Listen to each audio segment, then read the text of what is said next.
morning, good afternoon, wherever people are joining in from. This is one of the last sessions that's going to be for the day. I think if you guys have been attending, it's been quite exciting for all of us. This is about TiE Israel and SNC Startup Showcase. I think we have got quite a few people who are going to showcase their startups and all. And we have a moderator who's going to take it care from Annette, who will be the moderator for this particular whole session. So without stopping and being the block and get the excitement going, all over to you, Annette, and take it forward. Thank you. Thank you. Hello, everyone. Last session, but not least, I think it will be the most interesting one, of course. My name is Anat Bernstein-Reich. I'm the president of TiE Israel. I'm also the chairperson of Israel-India Chamber of Commerce and CEO of Israel-India Investment Banking in BDO Group. And I'm happy to have with me today Mrs. Vered Mivtsari from Startup Nation Central, Mrs. Orly Goldschmidt from the Embassy of Israel in India, and Mr. Ranvijay Lamba, a board member in TiE Hyderabad, our partner to this program. In this session, we're going to talk and introduce you to our INIS program. INIS stands for India Israel Mentorship Program for 6 Israeli companies and 6 Indian companies in the agro-food space. And to start our session, I'd like to give the podium for Mrs. Orly Goldschmidt, Head of Public Diplomacy at the Israeli Embassy in New Delhi. Thanks for joining us here in Hyderabad and making all the way from Delhi here. And to you. Thank you, Anat. Good morning, good afternoon, good evening, everyone. I'm very happy to be here. Thank you for inviting me. I'm really pleased to be here with TiE Hyderabad and with Startup Nation Central. I have to say today I had a few visits in Hyderabad and I really feel that it's the next best thing here. So to me, it's really a pleasure to be here and to be part of those who are opening this partnership between Israeli and Indian startups. It comes completely naturally that it's, especially here in Hyderabad, city of entrepreneurship and innovation. And I have to say that this partnership to me is really the continuation of the 2 prime ministers' visit in 2018.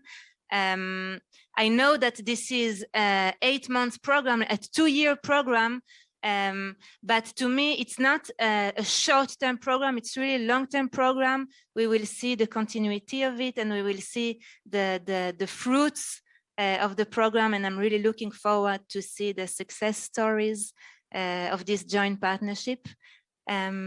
So I wish everyone to enjoy this partnership and to learn and to grow. And good luck for tonight. Thank you, Orly. Thanks again. When we're talking about Israel and India, in '92, we started the diplomatic relations. And actually, as we enter 2022, we're going to celebrate 30 years of diplomatic relations. And I think that our joint program with TiE Hyderabad and Startup Nation Central and Israel, TiE Israel, will be a great gift to our 2 nations in our 30th anniversary. I'll pass the mic to you, Ranvijay, to tell us a bit more about the program with a presentation that is available to us so that you can talk about what's happening in the next 2 years. Thank you so much. Can we have the presentation?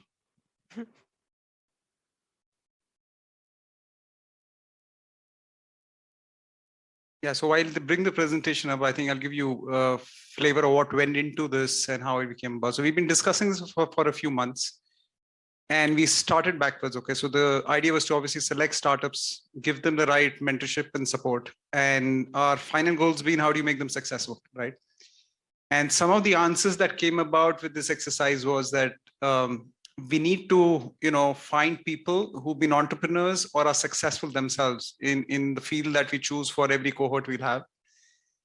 Whether it's from, people who can support on the finance side or people who can support on the agri side or whatever cohort we'll have in the future.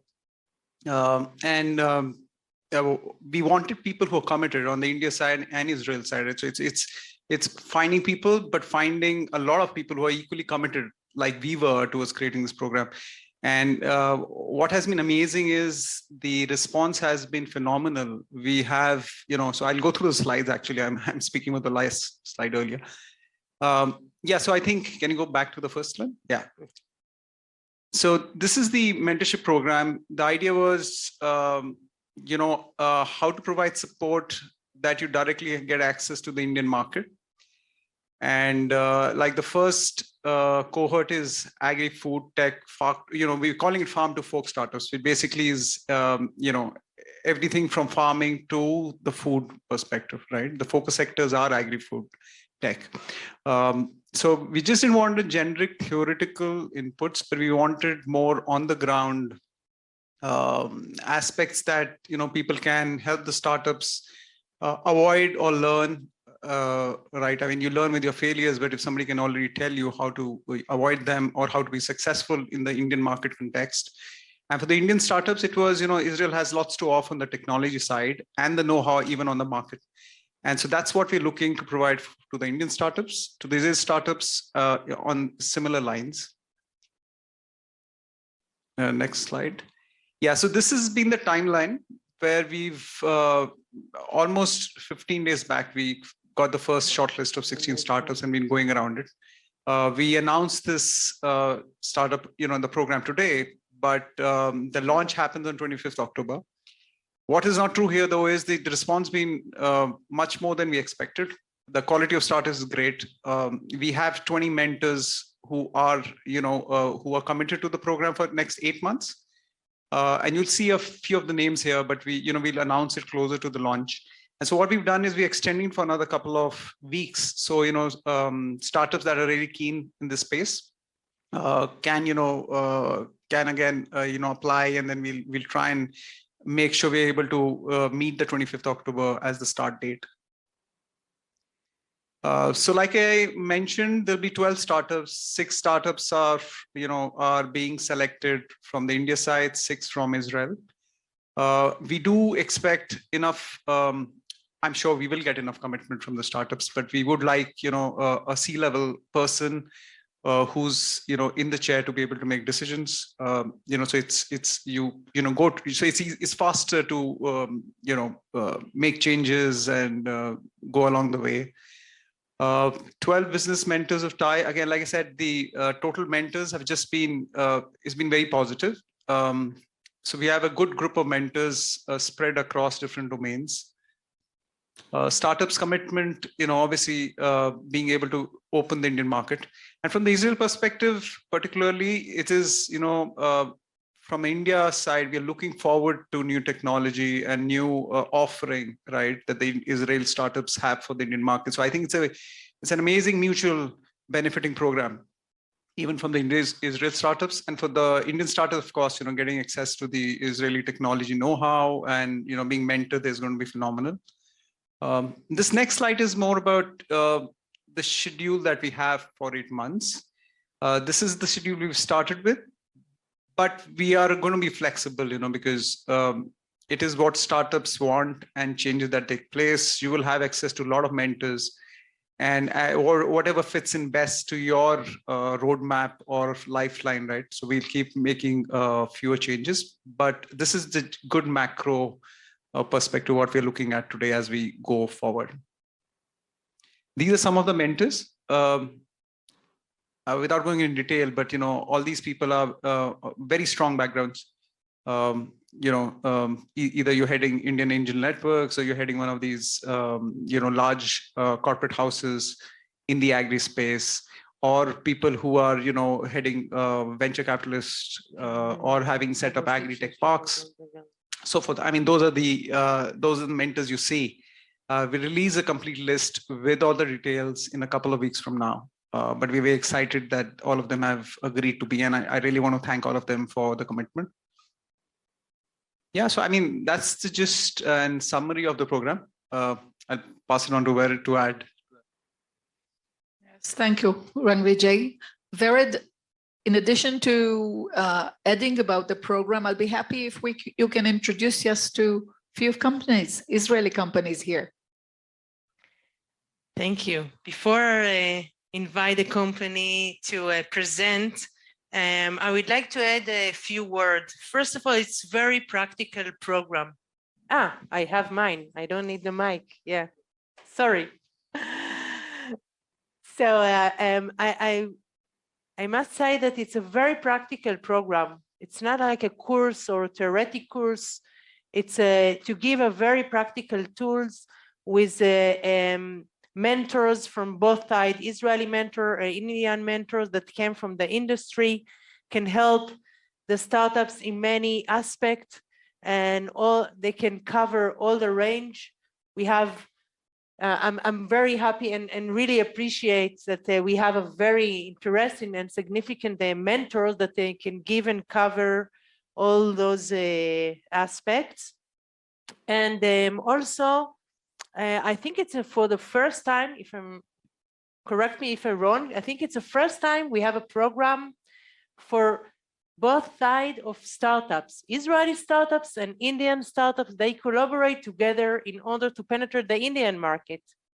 And I think after many meetings that we created this program, we realized that both sides or both startups, they raise the same or similar challenge on the way they can share each other's their challenge. Also, they can share each other their opportunity. They can collaborate, so that we are seeing it's a first time, but very sound that it can be very interesting for next time. And now I would like to invite the first. I don't have the first startups. Just notice the collaboration that the speakers in this panel are using the colors of TiE, red and white. You see the collaboration? Right. And also the name, it's also branding. So I'm really happy and pleasure to invite friend and very interesting startups from Israel, Dror Tamir, the CEO of Argos. Very unique. You have to listen and to see a very interesting technology. So please, Dror Tamir. Thank you, everyone. Let me share the screen with you. And I'll start by saying shalom and good evening from Israel. I'm Dror Tamir. I'm the co-founder and CEO of Argos Food Tech. And you know, you're looking at these amazingly good-looking and delicious food products. And my question to you, can you guess what is the one ingredient that combines them all? This is a unique ingredient that provides pecan, mushrooms, coffee, and chocolate flavors. And it is nature's most efficient protein source. Argos' mission is to deliver a better protein alternative. By better, we mean healthier protein for humans, healthier protein for the planet that can be produced in a safer and more efficient process. And that unique ingredient is grasshoppers, because just 1 spoon of the whole animal is 1/3 of the daily protein intake of an adult.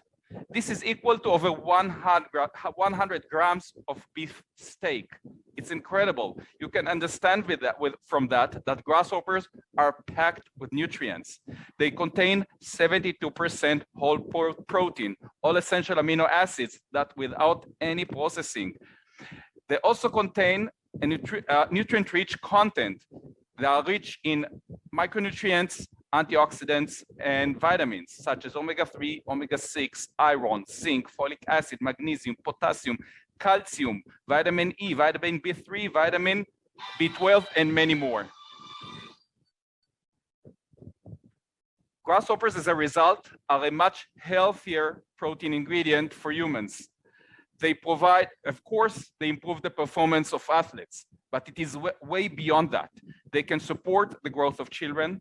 They improve our metabolism by reducing sugar and cholesterol levels faster. They reduce body fat, strengthen our immune system, improve our gut health, improve our sleep, skincare, and much more. The ecological footprint is incredible. To produce the same amount of biomass as beef, grasshoppers reduce greenhouse gas emissions by 99%. The waste is reduced by 98.5%, water by 1,000 times, and arable land by 1,500 times. Argos today is the first and only company in the world to reach commercial scale production of an alternative protein from grasshoppers. And we do that with the technologies that are already implemented in our production, on our production facilities based in northern Israel. That technology includes a climate control environment that enables us to grow grasshoppers year-round at a very high and constant quality. We managed to accelerate the incubation of the eggs, reducing the incubation period from 40 weeks to 2 weeks, which means we have, instead of 1 cycle a year, we have 11 cycles a year. And also we developed innovative cage infrastructure for vertical farming. If you look on the right side of the photo, you see a corridor leading to a lot of rooms. In each one of the rooms, we can place 150,000 grasshoppers at a time. Of course, we cannot show you that because it contains our proprietary technology. Additional technologies that we are developing and are the future of the company are mainly focused on development of new genetic lines of grasshoppers. For example, grasshoppers that can be fed with dry feed. And we already reached the 10th generation of such grasshoppers.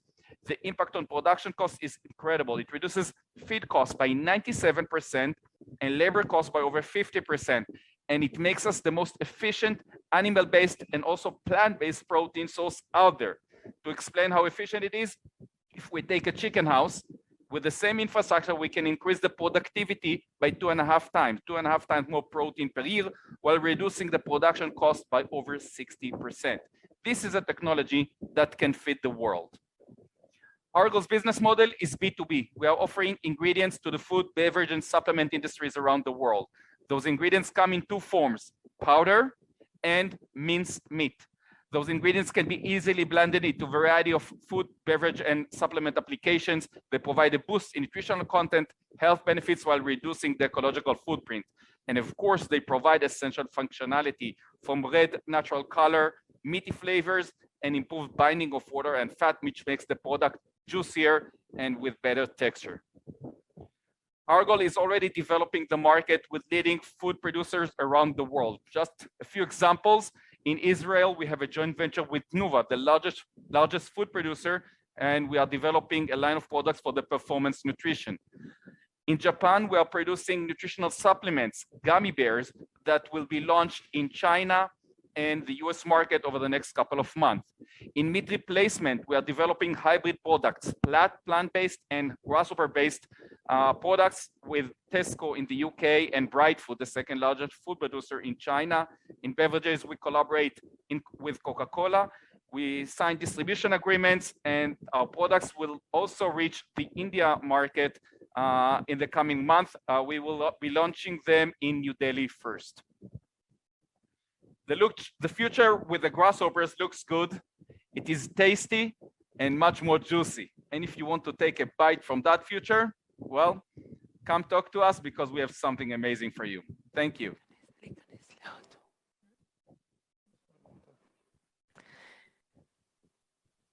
Wow, great.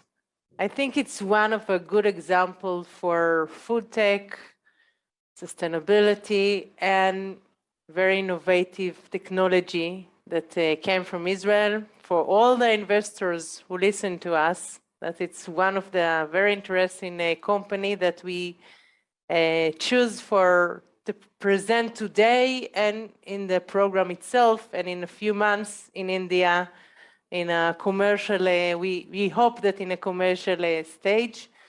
And so thank you so much. And now we will move for Carlos Bainem, co-founder and CEO of Deep Learning Robotics. One more food technology, but in a very different perspective. So please. Yes, thank you. Thank you for the introduction. Let me try to share my presentation. So my name is Carlos Bainem. I'm the CEO and founder of Deep Learning Robotics. Quite an honor to be in this forum. Thank you so much. What we have developed is it's a controller that enables robots to learn by watching. An end user can perform a task in front of the robot, and the robot will perform this task automatically. And we have brought this technology specifically to the food industry. Our partners and co-founders, in a way, is the Kitchen Hub, which is the first food tech incubator in Israel. And our applications are related to the food market. The reason why we went into this direction is this phenomenon. We saw, robotic arms have been around for so long, and they are so good in automating certain tasks, but still the food industry is lagging far behind. And we wanted to understand why is this happening. We did a big research around it. And basically the problem is that inserting a robot into a line or into a task of manipulation of food is still complicated, it's lengthy, and sometimes impossible. And I must add that this problem was enhanced during the Corona period.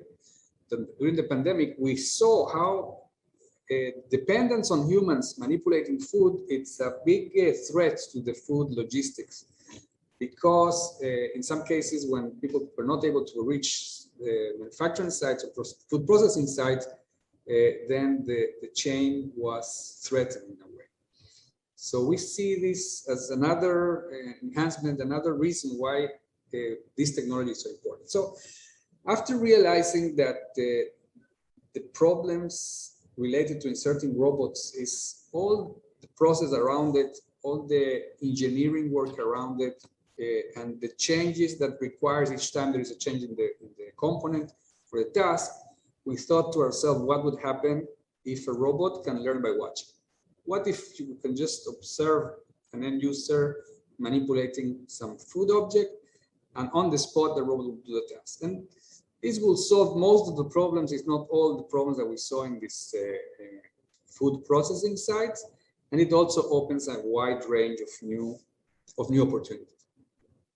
And this is exactly what we do. By the way, the technology is fully patented.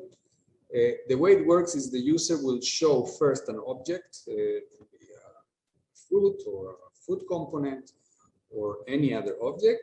The system will learn this object automatically. The user will just give him a name. And following this, the user will perform a task with this object. We'll do some manipulation, some task of packing, and so on. And our system will connect to a robotic arm and will perform the task. This process is automatically, it takes just a few minutes, and it can be changed anytime by a user with no training whatsoever, no technical training whatsoever. So I will not enter too much in the technology at this point, but I do want to emphasize that the technology has a learning set of models and technologies, and an execution set of models. That means that once it learns from humans, it also requires a system to perform the task with the robotic arm. As I mentioned, this is fully patented. We have several patents already granted, and there are more in the pipeline. We have collaboration with most of the robotic arms manufacturers, the biggest ones. And we see this technology as a natural fit to a robot arm that goes out of the factory. I mean, this is something that is essential in a way, from our point of view, essential in any robotic arm. I just wonder if we'll be able to see this short video of 1 minute. I will play it, and if it doesn't work, just let me know and we will skip it.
So this is just a short introduction to what we do in a 1-minute video, and you can also see this video on the internet. We have collaborations and clients around the globe. And here I will stop just for a minute and emphasize that we were recently selected as one of 4 top robotics startups impacting Industry 4.0 by a well-known research company in Austria. And they evaluated 840 startups and decided that DLR is one of the top 4. So this was a big honor for us and a surprise, by the way. We didn't know about this research being done. So summarizing, we developed a technology that enables robots to learn by watching. It's already fully patented. The Kitchen Hub, which is first food tech incubator in Israel, is our partner. So is GITV, which is a VC, and the Technion, which is a university, a well-known university in Israel. The business model we use is a software license. It's a software that it's attached to the robot. And in certain cases, we also offer the robot itself. We offer the full solution, the turnkey solution. And we already have customers all around the globe. So thank you so much for your attention. And again, thank you for the invitation. Thank you. Thank you so much. Again, one of the typical example of Israeli technology came from the Technion, from the academy research, all the way to the industry, and also with AI. So I think it's very interesting in a sense of food tech, also in the sense of India as a huge market for manufacturing and for food tech. So thank you for joining us and for coming today. And I would like to invite one more startup to present. Roy Peled from OptiGuide, the CEO of Smart Growing, will present the OptiGuide brand. So Guy, over to you. Guy with that, yeah. We saw you. Yeah, now we can see you. But we can't hear you. You're on mute. Yeah, well, Oh, you on yeah. mute is probably the most popular sentence in the last 18 months. But good evening. My name is Roy Peleg. I'm the CEO of Growing Smart. Growing Smart is representing and distributing Yumigo, which is a brand for the OptiGuide humidity control systems. I know we have a very short time, and frankly speaking, I also got some kind of a late notice, but I'll do my best in the next 5 minutes to present you with our innovated humidity control system. So kindly just allow me to share the presentation. I'm not going to use all these slides, so don't worry about that. Okay, okay. Sorry for that. And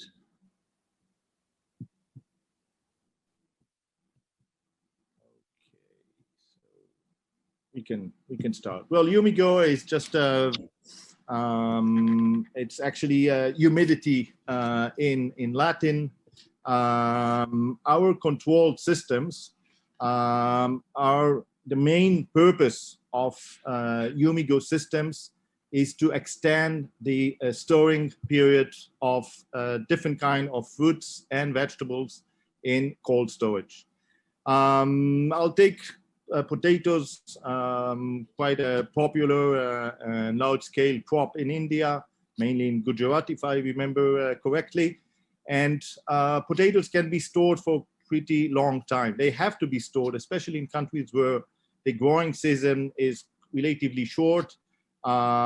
Usually it's a 3 to 4 months cycle. Then potatoes are being harvested. But you cannot base your market only on fresh potatoes. You have to store them for a long time. Within a period of 6 months of storage, potatoes can lose about 6, 7, sometimes even 8% of their weight by losing liquid to the air, to the atmosphere. In order to eliminate this process, you have to even the humidity in the air in a way that you will not have this transfer. We do that with the Yumigo systems. By increasing the humidity, the natural humidity in any cold storage will probably range around 70, maybe 75%. However, in order to eliminate water loss from produce like potatoes or different other vegetables, you like to keep it around 95% relative humidity. However, the biggest enemy of fruits, especially in storage, is humidity. So how do we solve this dissonance? We call it dry fog. The technology is an in-house innovated technology. Part of the system is a patent. It has a static atomizer, which is what you can see here. I hope you can see it. This is the actual device that the actual fogger that provides the humidity. And since we are able to provide drops with a range of 3 to 8 microns, we can actually eliminate wetness. So we do keep the humidity high, but we eliminate any possibility to have the products wet, which may be followed with wetness and loss of the produce. It provides a very high ROI. Of course, with this limited time, I cannot present actual figures, but I can tell you that a cost of a system, which would, for let's say, for 1,000 metric ton of potatoes, would probably cost around just roughly $20,000 to $25,000. But if you save even just 5% of 1,050 tons of potatoes, you can imagine how fast you can return your investment. I can tell you that we have different kind of applications. So cold storage is the first one. An additional system that comes with it is a ripening system or a degreening system. For example, oranges that are stored green can be degreened by ethylene, and we can provide those systems together with the Yumigo system, since we provide a very good spread of the air and the ethylene. Here you can see the system. Usually we install them close to the cold storage units, the aircon systems, the HVAC systems. It can be part of air treatment unit or installed directly in the cold storages. As I mentioned, we can also add the ripening systems for bananas, mango, citrus, and others. One interesting application is related to wineries. Maybe not that relevant in India, but still anything that is installed in wooden barrels will also suffer from water loss, from liquid loss, and can be also eliminated with humidity control. Mushroom growing. Mushroom require, again, very high humidity in order to guarantee good growth. And most of the, if not all of the mushroom growing operations in Israel are using OptiGuide systems, the Yumigo humidity control system. There are also industrial uses. Any industry that will involve textile or printing or anything where static electricity can occur, which may be dangerous, will be equipped with humidity control in order to eliminate that. Recently in Europe, we also started to provide the system for to control it's actually, we call it anti-sprouting. Potatoes in some condition can start growing the sprouts. In order to eliminate that again, and in order to eliminate use of chemicals, we're using our system with ethylene to do that as well. I know it's really a nutshell, but this is the UmiGo system. The installation of those systems is very simple. Now during the COVID-19 period, we had to send and ship those systems without being able to come and install them. Our technicians used to go on Zoom or any other video system and guide local people without them having to be technicians in how to install it. As far as after sale service, there's no need. Maintenance of this system is actually almost zero. The only thing that I do have to mention, those systems have to come together with high air pressure systems, like an air compressor, and which usually we recommend to acquire locally. And it also requires a small reverse osmosis system in order to make sure that the water that we are using will be without any minerals or sediments, etc. And we provide those systems along with the humidity control system. So thank you. This is in a nutshell. Thank you so much. Last sentence, please, because sorry, but our time is limited, and yeah, so thank you so much. But if you want to add with one sentence to summarize the very interesting technology, please. No, just to thank you, and we will be always happy to obviously elaborate more. It's a little bit difficult to do that in such a short time, but I hope at least it gave you some ideas. I know by fact that India is not yet trained or used for this kind of technology, and we'll be happy to be the pioneers in that. Thank you very much. Thank you so much. I think it's super relevant for potatoes, for wine, for mushroom, but not only, also for onion and garlic, that it's an issue, big issue in India.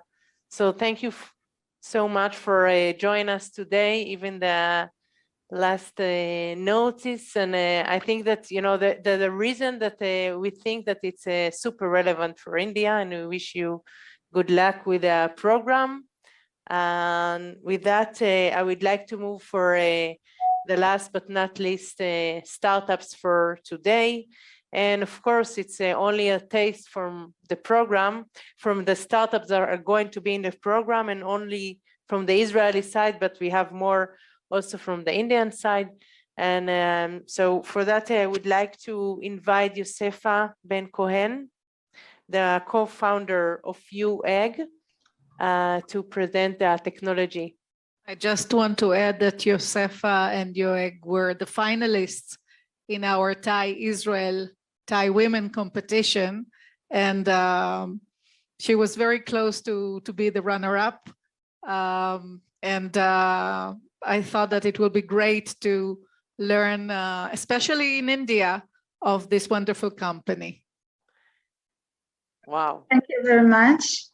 Can I share my screen? So as you can see, it's always morning for us at TiE, so I will greet you with good morning. And thank you for the opportunity to present to you of TiE. My name is Yosefa Ben Cohen. I'm the entrepreneur and the first founder of TiE. TiE has set to become the world's largest and most sustainable egg producer without using any layers. I first started the company 2 years ago. Actually, it was quite recently. When I understood that there are not enough products, egg substitute products on the market for people who wants to reduce consumption of eggs.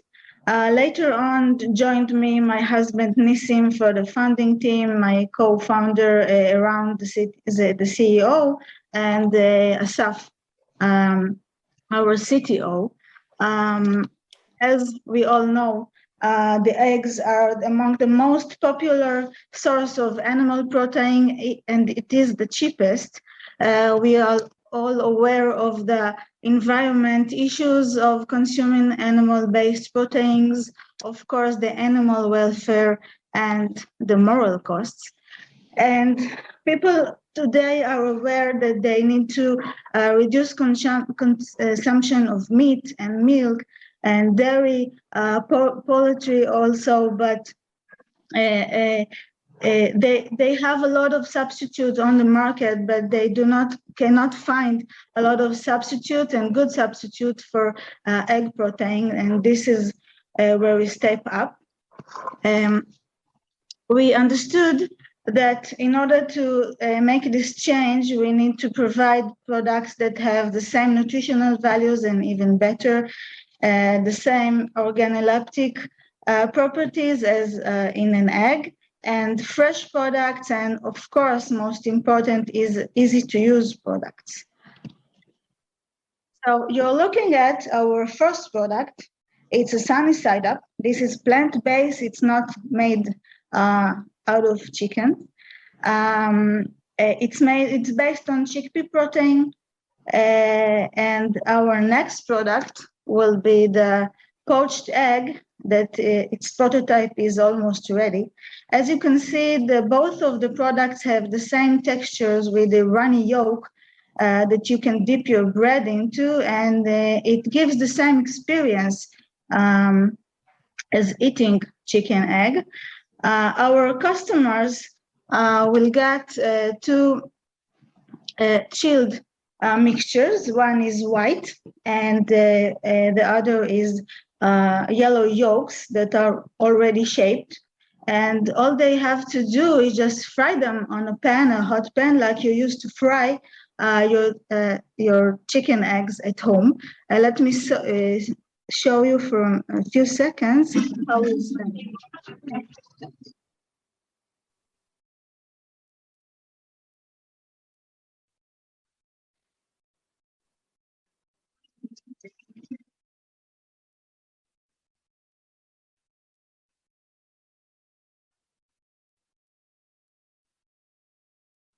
Okay, sorry. So, just a second.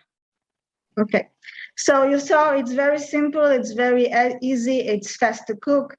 And one of our, after developing the prototype, one of our biggest challenge was to figure out how to scale it for mass production.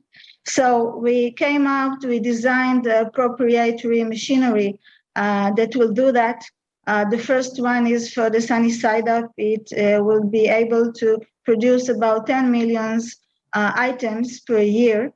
Now we are designing the machine for the poached eggs, and later on we want to design a machine for boiled eggs.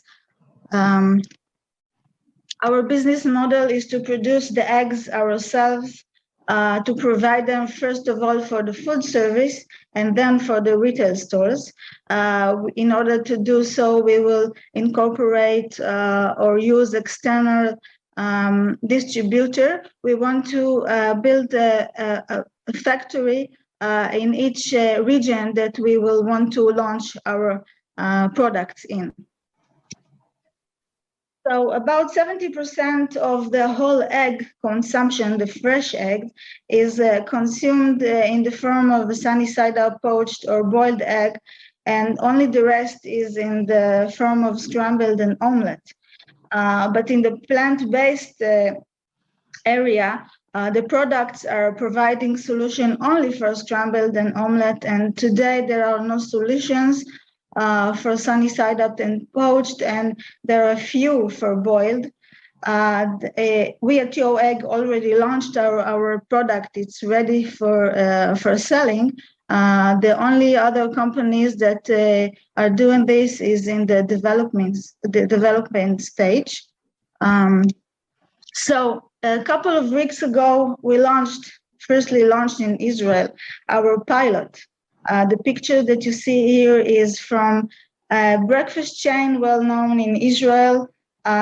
they're serving now these days a new vegan menu with an Israeli breakfast and a traditional shakshuka dish with our sunny side ups, with our eggs. The reactions are amazing. First of all, from the cooks of the restaurant, they say it's very, very easy for them to use it, very simple, very fast to serve. That's really important for the food service. And of course, the consumers who are amazed to have the experience of eating and enjoying eggs that they didn't had for a long, long time. Hopefully, we want to, after this successful pilot, we want to launch our products, of course, worldwide. So wish us luck. Thank you. Thank you, Josefa. That's the problem in virtual conferences. You cannot bring us some samples to try and see for ourselves. We believe that this product has huge potential in India, and I hope that you'll be able to come here soon and share this wonderful product with the Indian customers. Here comes our session to an end, and actually today's conference in TiE Sustainability Summit. I'd like to thank my panelists again. Thank you, Ran Vijay from TiE Hyderabad. Ran Vijay, I didn't mention it earlier. He is the program director on behalf of TiE Hyderabad. Thank you, Vered Mivtsari from Startup Nation Central. Thank you, Orly Goldschmidt from our Embassy of Israel in New Delhi. I'm Anat Bernstein-Reich, and have a good evening and good day. Shalom.